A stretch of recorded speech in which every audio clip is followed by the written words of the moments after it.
Hey guys, first of all सभी को जय हिंद। सो आज की वीडियो में हम बात करने वाले हैं आपका जो सीपीयू का एग्जाम हुआ है उसकी कट ऑफ क्या रहने वाली है। आपको क्या बताऊं उसके अंदर, आपको बताऊंगा कैटेगरी वाइज स्कोर आपका क्या रहने वाला है। आपका जनरल कैटेगरी के अकॉर्डिंग कैटेगरी आपकी जनरल कैटेगरी हो, ईडब्ल्यूएस हो, ओबीसी, एससी, एसटी या आप ईएसएम से हो, कैटेगरी आपकी कोई भी हो, चाहे मेल हो फीमेल, आपको दोनों बताने वाला हूँ कि आप कितने नंबर पर आप सेफ हो।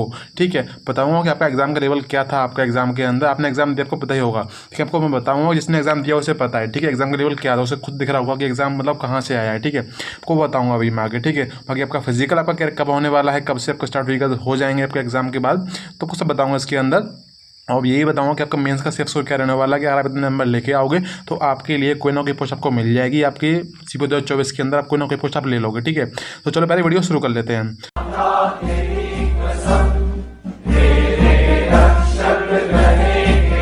हाँ तो भाई देखो, मैंने लेकर रखा है कि कट ऑफ बहुत कम जाएगी। कट ऑफ बहुत कम जाने के कारण आपको क्या है वो आपको पता ही होगा कि भाई इस बार वैकेंसी अच्छी खासी है। वैकेंसी मतलब 2023 में जो सीपीओ का वैकेंसी आई थी उससे तो समझ लो बहुत अच्छी वैकेंसी, उसके गुना अगर देखो तो बहुत अच्छा खासा है। 2023 का कंपेरिजन करें तो ठीक है, और समझ लो कि वैकेंसी का जो हम कंपेरिजन करें तो समझ लो कि 2022 में जो सीपीओ वैकेंसी आई थी 22 में और 24 में लगभग सेम ही वैकेंसीज हैं। तो कट ऑफ भी लगभग सेम लगेगी। लेकिन भाई देखो कट ऑफ लगभग सेम कैसे लगेगी बताओ मैं आपको, क्योंकि जो सीपीयू 2022 में ना वैकेंसी अच्छी थी तो फॉर्म भी ज़्यादा पड़े थे उस टाइम पे। ठीक है, तो 2024 में जो वैकेंसी अच्छी आई है लेकिन फॉर्म इतने अच्छे नहीं पड़े हैं। फॉर्म इसमें कम पड़े हैं 2022 के कंपैरिजन में। ठीक है, बात करूँ कंपैरिजन करूँ 22 की और 24 का, क्योंकि इसमें वैकेंसी सेम है तो कंपेरिजन कर सकते हैं दोनों का। लेकिन बात करूँ भाई फॉर्म पढ़ने के तो 22 में फॉर्म ज़्यादा पड़े थे, 24 में फॉर्म कम पड़े, लेकिन वैकेंसी दोनों में सेम है। तो हमें कट ऑफ भी मतलब उस हिसाब से लगेगी। ऐसा नहीं है कि जो 23 में लगी कट ऑफ वही लग जाएगी, नहीं लगेगी भाई, कट ऑफ उससे कम लगेगी। जो कट ऑफ 2023 में लगी थी उससे कम लगेगी। ये नहीं बोल रहा कि 22 नहीं लगेगी, 22 से तो ऊपर रही होंगी, हर साल कंपटीशन बढ़ रहा है। तो ये नहीं बोल रहा कि 22 में कट ऑफ थी वही लग जाएगी, लेकिन हाँ आपको कट ऑफ दिखेगी कि उतना ही है, ज़्यादा कुछ नहीं है। कट ऑफ बहुत नीचे जाएगी, इस बार देख लेना अगर कंपेरिजन करें 23 से। ठीक है, तो चलो चलते आगे की ओर। तो भाई देखो पहले बता देता हूँ उसमें क्या क्या लेकर। हाँ देखो भाई, ये कुछ टॉपिक्स हैं क्लियर करने वाला हूँ। मैं पहले बात कर लेते हैं एग्जाम का लेवल और फिजिकल डेट और मेंस का सेफ स्कोर। पहला हमारा है एग्जाम के लेवल का। भाई आपने खुद देख रखा, आपने एग्जाम अगर दिया है तो आप तभी वीडियो देख रहे होगे। ठीक है, क्योंकि आपका स्कोर आपका तभी आएगा जब आप एग्जाम दोगे। तो भाई अगर आपने एग्जाम तो आपने दिया ही होगा।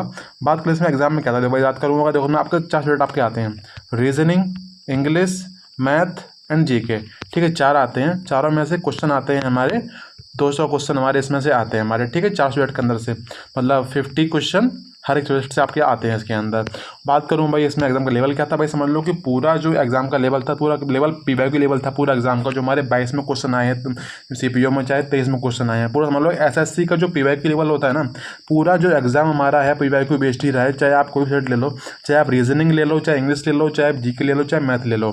बात करता हूँ अभी आगे। देखो भाई पहले हम बात कर लेते हैं रीजनिंग का। तो रीजनिंग में आप कोई थोड़ा बहुत पढ़ने वाला अगर होगा, उसने मतलब पीवाई कर रखे हैं एसएससी के, तो बड़े आराम से इतने क्वेश्चन कर सकते थे, बड़े आराम से, क्योंकि बहुत इजी थी रीजनिंग, तो बड़े आराम से कर सकते थे। अब बात कर लेते हैं दूसरा हमारा सब्जेक्ट है हमारा इंग्लिश। इंग्लिश की भाई इंग्लिश में समझ लो कि वोकैब तो समझ लो कि वही सारी रहती है एसएससी के अंदर। यहाँ तक कि ग्रामर्स के जो रूल्स भी थे ना बहुत इजी पूछ रखे थे, एरर वगैरह भी, और पैसेज भी बहुत छोटा आया था, तो आराम से कर सकते थे। तो इंग्लिश के अंदर बोलता हूँ कि अगर आपका स्कोर अगर आपने 40+ किए हैं ना अपने इसके अंदर, तो भाई अच्छा खासा स्कोर आपका हो जाएगा इसके अंदर। ठीक है, अब बात कर लेते हैं हमारा नेक्स्ट सब्जेक्ट जो हमारा है वो मैथ। तो मैथ के अंदर आपको बताऊँ भाई, पहले सीपीओ में क्या था, सीपीओ में जो क्वेश्चन आते थे डीआई जो हमारा था, डीआई चैप्टर जो हमारा था, डीआई से आते थे 9 क्वेश्चन। लेकिन इस बार हमें देखें सिंप्लीफिकेशन से आए कम से कम 9 क्वेश्चन आए सिंप्लीफिकेशन से आपके चैप्टर के अंदर। ठीक है, मैथ के अंदर बात करूँ तो समझ लो कि डीआई के लेवल थोड़ा कम कर दिया है, लेकिन डीआई का मतलब क्वेश्चन कम कर दिए हैं लेकिन लेवल बढ़ा दिया है, क्योंकि डीआई के क्वेश्चन बड़े बड़े क्वेश्चन आ रहे हैं डीआई के। हाँ बात बात करूँ सिंप्लीफिकेशन की, उसके क्वेश्चन पहले भी मतलब आते थे, ऐसा नहीं कम आते थे, लेकिन हाँ इस बार मतलब क्वेश्चन अच्छे खासे आए सिंप्लीफिकेशन के, और जो कि टाइम टेकिंग थे, उन्होंने टाइम खींचा है मतलब उन क्वेश्चन के। नहीं बोल रहा कि मैथ ईजी था, लेकिन हाँ इतना था कि आप कर सकते थे। तो बस मैं बोल रहा हूँ कि अगर आपका मतलब बहुत ही बेकार आप मैथ में रहोगे, फिर भी समझ लो कि अगर आप 35+ करके आ रहे हो अगर मैथ में अगर आप, तो भाई आप सेफ हो सकते हो आपके एग्जाम को लेके, इस बार इस प्री को लेकर, क्योंकि आपका जो मैथ है सिर्फ प्री में ही आता है, सीपीयू के अंदर मेंस में आपका मैथ नहीं आता है, पता होगा आपको। अब बात करें जीके का।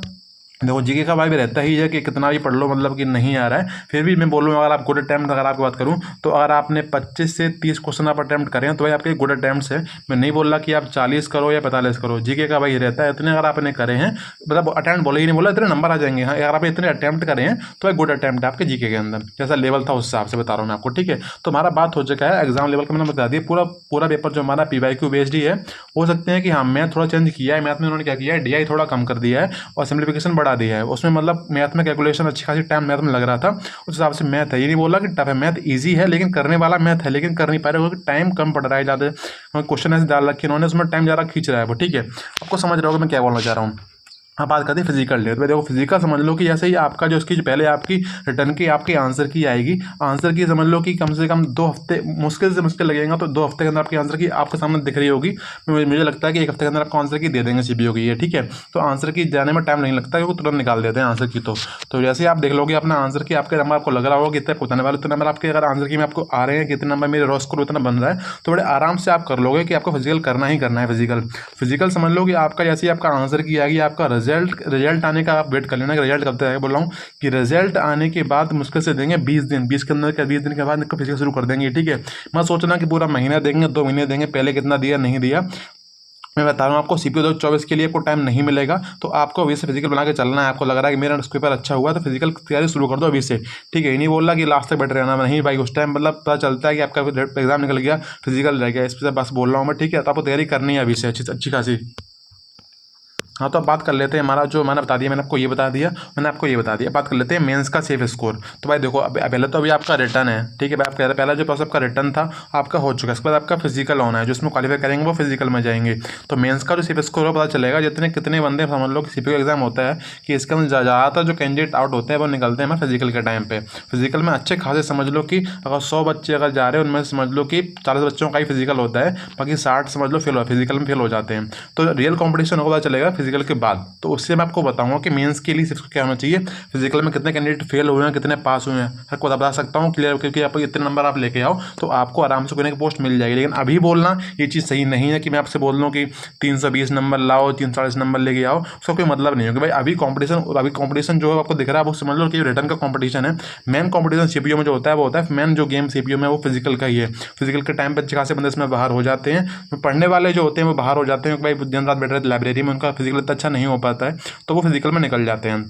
बाकी जो थोड़ा बहुत मतलब एवरेज स्टूडेंट है वो फिजिकल भी निकाल लेते हैं, कंपटीशन उनका रह जाता है, क्योंकि लास्ट टाइम पे समझ लो कि वही रहता है आपका मेन स्कोर। आपको बताऊंगा आगे बता दूंगा कि कितना लेकर चलना है, फिर भी टारगेट लेकिन अभी नहीं बोल रहा कि इतना ले और फिक्स इतना हो गया, ठीक है। आपको वो बताता हूँ मैं आपका जो मैं बोलना चाहता हूँ। अभी देखो आगे चलता है, पहले बात कर लेता हूँ कट ऑफ। मैंने आपका जो आप इसके लिए आप रुके हुए वीडियो पे आप आए हो कि कट ऑफ क्या रहने वाली है, तो देखो लिख रखा है ये कट ऑफ। ये बात बताओ, ये कट ऑफ ऐसा नहीं है कि बिल्कुल रियल यही चली जाएगी, लेकिन हाँ ये cut off expected cut off है कि हो सकता है इससे +2 या -2 जा सकती है इससे, ठीक है। ये नहीं बोल रहा कि इससे +10 नंबर कर लो, भाई नहीं जाएगी, इतनी आपको बता रहा हूँ, इतना मैं लिख रखा है। इससे बोल रहा हूँ इससे +2 या -2 जा सकती है कट ऑफ आपकी, ठीक है। जब कैटेगरी वाइज दिख रहा है आपको, बात कर लिया वैसे आपको कट ऑफ दिख रही होगी आपको जो लिख रखा है मैंने, फिर भी मैं आपको बता देता हूँ। तो भाई लिख रखा है जनरल कैटेगरी का है UR, EWS, OBC, SC, ST और ESM क्या है एक्समैन, जो होंगे उनको पता होगा, ठीक है। तो बात कर लेता हूँ। जो ये लगा रखी है मेल की और ये है फीमेल की। अब आप बोलो कि भाई मेल की कम लगा रखी फीमेल की, देखो सीपीओ में ऐसा ही होता है, सीपीओ में मेल की कम वैकेंसी ज़्यादा होती है, फीमेल की वैकेंसी कम होती है, इस वजह से कट ऑफ भी मेल की कम लगती है, फीमेल कट ऑफ ज़्यादा लगती है, वैकेंसी कम होती नहीं इसीलिए। इसमें जो लिख रखा है कि जनरल कैटेगरी का मैंने लिख रखा है 115 से 121 नंबर, ये आपको बता रहा हूँ, ये आपको रॉ स्कोर होना चाहिए, रॉ स्कोर बोल रहा हूँ, रॉ स्कोर आपके कितना होना चाहिए, जो कट ऑफ में लिख रखी है ये रॉ स्कोर के ऊपर है, ठीक है। आपको जो नॉर्मल स्कोर होगा वो अलग होगा इससे, ठीक है। आपको मतलब मार्क्स बढ़ेंगे आपके, मतलब समझ लो कि आपका जो एग्जाम शिफ्ट में हुआ है कैसा शिफ्ट में, उसके नॉर्मलाइजेशन तो होना ही होना है। ये जो स्कोर लिखा हुआ है बता रहा हूँ रो स्कोर को बेस पे, ठीक है। टॉप भी रो स्कोर को बेस पे ही है, तो ऐसे आपको देख लेना है। जनरल कैटेगरी का ये स्कोर लिखा है 115 से 121 नंबर आपके अगर आते हैं तो आप भाई बोल सकते हो कि मैं तैयारी करनी फिजिकल की, फिजिकल में आपका नाम आएगा 100% आपका फिजिकल नाम आएगा, आप कितना नंबर आप लेके आते हो तो, ठीक है। आपका रिटर्न के एग्जाम में ऐसे ही फीमेल का लिख रखा है 126 से 131 मार्क्स, EWS का है 106 से 112 मार्क्स, फीमेल का है 124 से 130 मार्क्स, OBC का है 108 114 मार्क्स और फीमेल का है 119 से 124 मार्क्स, ठीक है। सभी का लिख रखा है, आप देख सकते हो अपने कैटेगरी के अकॉर्डिंग, वीडियो ज़्यादा बड़ा हो जाएगा, ठीक है। ये SC का है, ये फीमेल का ST का मेल फीमेल और ESM का लग रखा है, ये कट ऑफ कम जाती है, तो आपको दिख रहा होगा कट ऑफ इतनी ही जाएगी इनकी, ठीक है। को बता रहा हूँ मैं, अगर आपके इतना स्कोर आप कर लेते हो आपके एग्जाम के अंदर तो भाई अरे आराम से आपको लग रहा होगा कि फिजिकल में आपका नाम बड़े आराम से आ जाएगा, तो वो तैयारी करनी ही चाहिए, ठीक है। मतलब मौका नहीं छोड़ना है आपको। तो बाकी बात कर लेता हूँ भाई मेंस का सेफ स्कोर बताऊँ मैं आपको, मेंस के लिए टारगेट करना चाहिए। अगर आपको लग रहा है कि मैं जनरल कैटेगरी से हूँ, ठीक है, बाई कैटेगरी की इससे कम ही जाएगी, बता देता हूँ मैं। जनरल कैटेगरी से अगर आप हो तो आपको लग रहा है कि हमें कोई पोस्ट मिल जाए, मैं ये बोल रहा कि मुझे कि दिल्ली पुलिस ही चाहिए, मुझे बस सीआरपीएफ भी मिल जाए ना, कट ऑफ सबसे कम जाती है सीआरपीएफ की, बोल रहा कि मुझे जनरल कैटेगरी से मुझे सीआरपीएफ मिल जाए वो भी चलेगी। तो आपसे बोल रहा हूँ कि कम से कम बोल रहा हूँ मिनिमम मार्क्स आप लेके आओ, 300 मार्क्स लेके आओ। ये नहीं बोल रहा कि 40 नंबर लेके आओ 400 में से, अगर आप 400 में से 300 नंबर लेके आते हो तो आपको बड़े आराम से सीआरपीएफ मिल जाएगी। आपको बात करूँ सीआईएसएफ की, तो भाई आप लेके आओ 320 नंबर आप लेके आओ, तो आपको मिल जाएगी सीआईएसएफ। ठीक है, ये बता रहा हूँ मैं, टारगेट दे रहा हूँ आपको अभी से। बाकी ये इतना ही था वीडियो के अंदर। वीडियो पसंद आपको वीडियो आया और वीडियो लाइक कर सकते हो, बाकी वीडियो को शेयर कर सकते हो और चैनल को सब्सक्राइब कर सकते हो। बाकी इंस्टाग्राम फॉलो कर सकते हो, टेलीग्राम पर ज्वाइन कर सकते हो, हमारे जो मतलब बात करनी होती है आप कर सकते हो वहाँ पे। ठीक है, तब तक के लिए जय Hind, bye bye, thank you.